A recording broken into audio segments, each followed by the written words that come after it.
Bom, quem já me viu de manhã, desculpa, a vida é assim, nem sempre como a gente quer, né? Então, eu estou aqui de novo para poder falar para vocês que agora um pouco mais da ESG. Falamos de social de manhã, então que agora vamos focar um pouco mais em outros aspectos.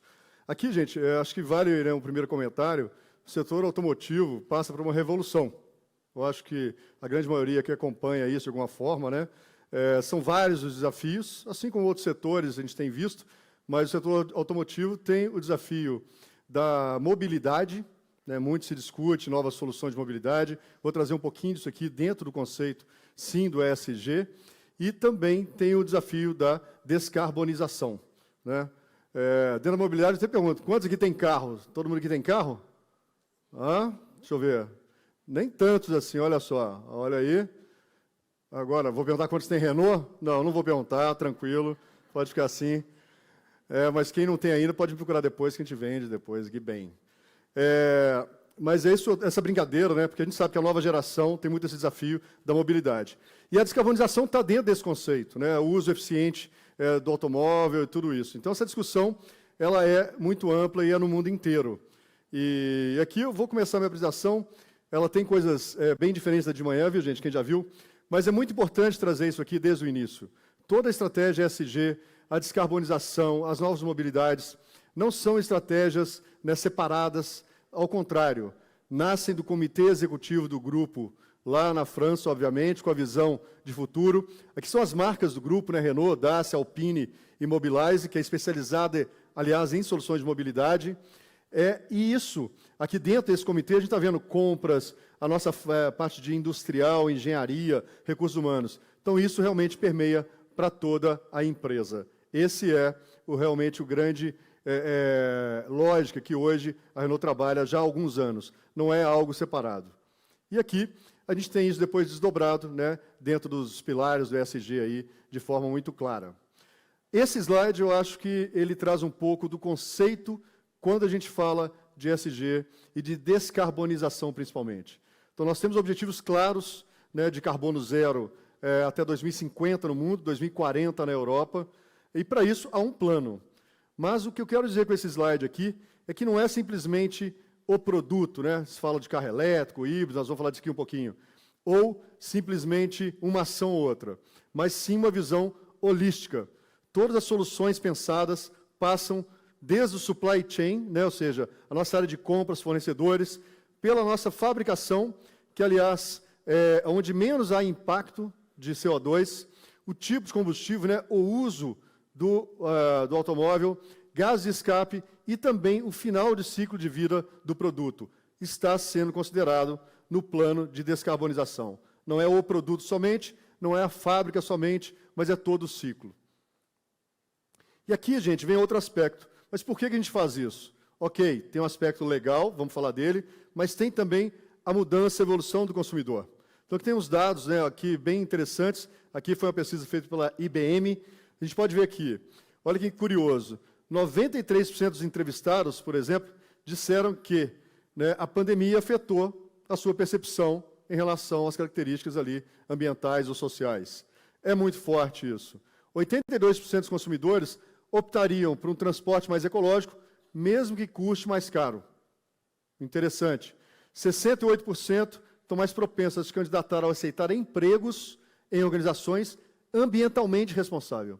Então, são dados que provam isso. Não é simplesmente uma ação ou outra. É empregabilidade, é a atratividade da empresa, é a sustentabilidade do negócio no futuro, em função desse perfil dos novos clientes e dos novos colaboradores também. E aí a gente vai para o outro lado, que é o lado financeiro, digamos assim. Todo o plano ESG do Grupo Renault prevê, através das variações, também uma economia. 1 bilhão de euros até 2030.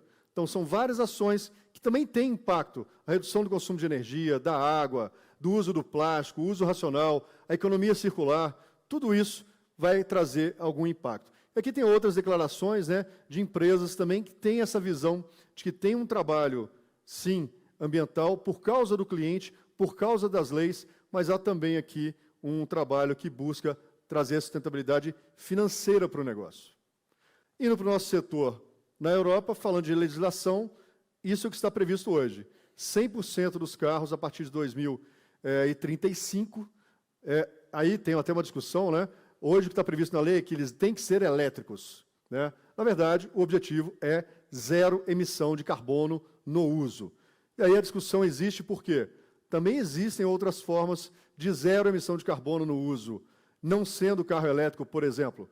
Tem o desenvolvimento de combustível ecológico, a gente chama, tem o hidrogênio, tem a célula de combustível. Então, existem outras soluções técnicas, lógico, nem todas elas estão hoje economicamente viáveis, mas há um trabalho de engenharia.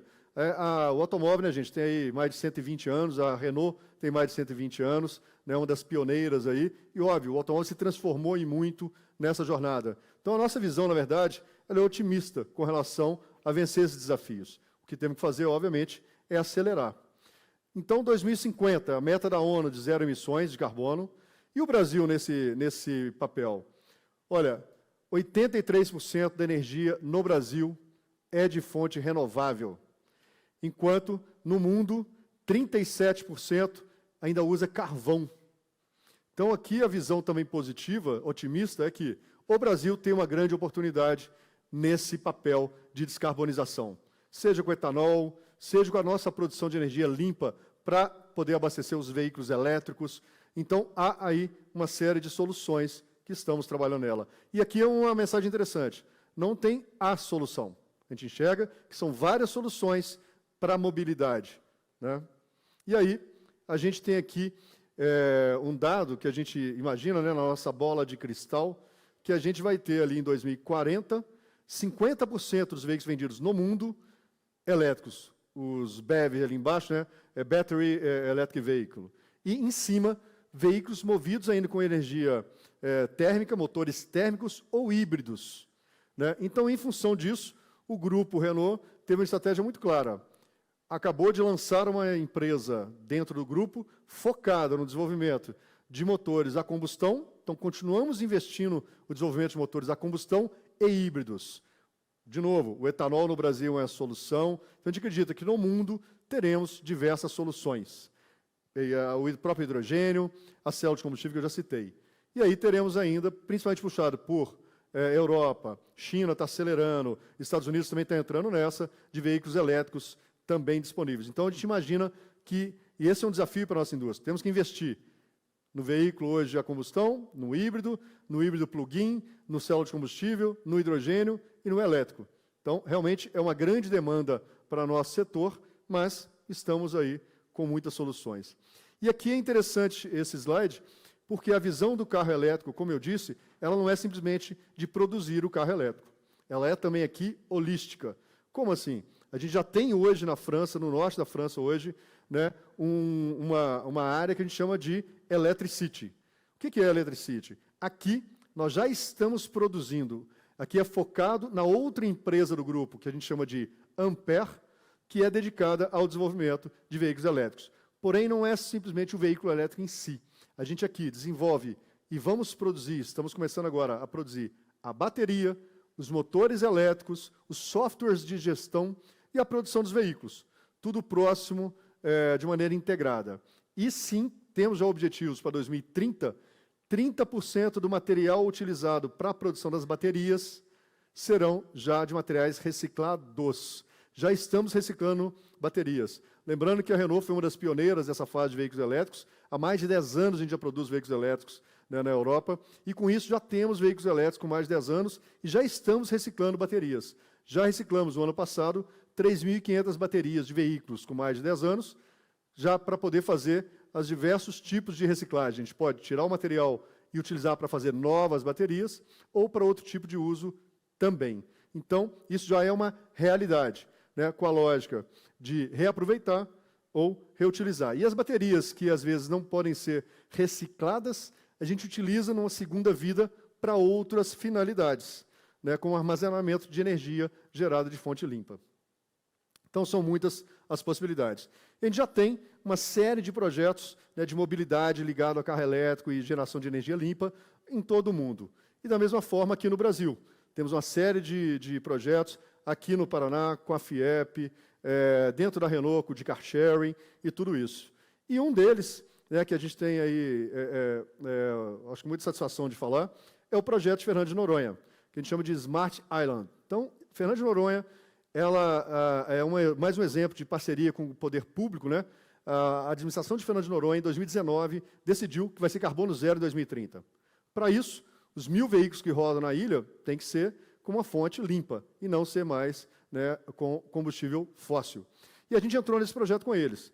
Primeiro, com veículos elétricos, hoje tem 46 veículos elétricos Renault rodando lá, mas não só isso. O projeto já nasceu prevendo a gente auxiliá-los a fazer uma geração limpa de energia, né, que é o nosso segundo ponto ali, segunda etapa, que já está em atividade desde o início do ano passado, do ano retrasado, desculpa, e também a geração de energia limpa para a ilha. Então, desde o ano passado, em parceria com a Neo Energia, já temos uma construção, já tem uma pronta fazenda solar, uma segunda sendo construída para gerar energia limpa para toda a ilha.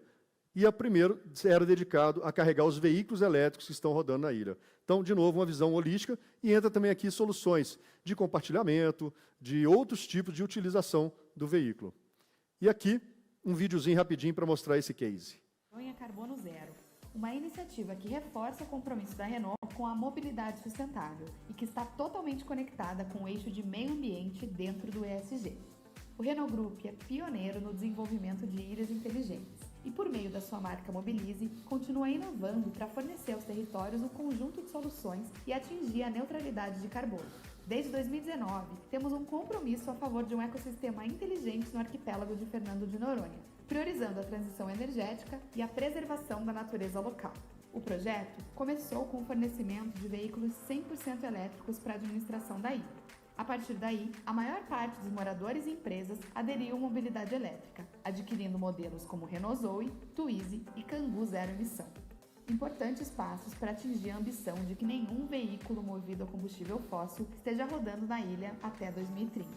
Ao mesmo tempo, nós trabalhamos para fornecer à ilha energia limpa e renovável. Por isso, estamos disponibilizando, junto com nossos parceiros, um sistema público completo de recarga solar. Construímos uma garagem fotovoltaica com eletropostos capazes de alimentar até 6 veículos simultaneamente. Além de ter a capacidade de abastecer todos os veículos elétricos que rodam na ilha, a energia excedente é enviada para a rede e utilizada pela comunidade local. É a construção de um ecossistema completo de veículos elétricos no arquipélago, com postos de recarga e armazenagem baseados em energia renovável.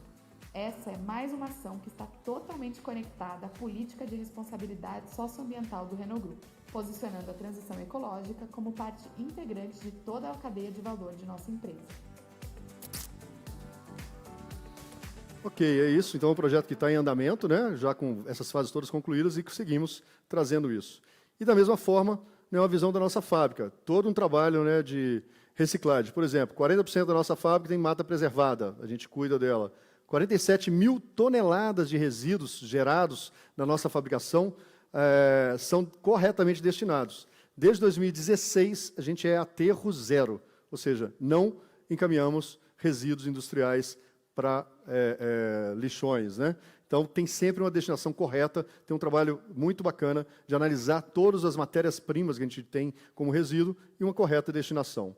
E aqui vem um trabalho, né, 100% da nossa energia já utilizada elétrica já é de fonte renovável, e lançamos agora, há um mês, né, uma parceria, a gente está agora com uma fazenda solar dedicada para gerar energia solar para a nossa fábrica também. Um outro exemplo é, reduzimos em 2022, em relação a 2021, em 12% o consumo de energia elétrica por veículo produzido na nossa fábrica de veículos comerciais. Então, é um trabalho, de novo, de eficiência. E, da mesma forma, né, a gente faz com a água também. Então, uma série de fatores que trazem de forma concreta o objetivo de carbono zero. Bom, gente, é isso. E, para encerrar aqui, eu deixo um link, né, aqui, esse QR Code, que tem o nosso relatório de sustentabilidade. Então, lógico, tudo isso é feito em total transparência. São 12 edições já, 12 anos do relatório de sustentabilidade, preparado pelo Instituto Renault, mas, né, que diz respeito a toda a Renault do Brasil, que traz todas as informações detalhadas ao longo desses anos de todos os aspectos ESG da Renault do Brasil. É isso. Obrigado.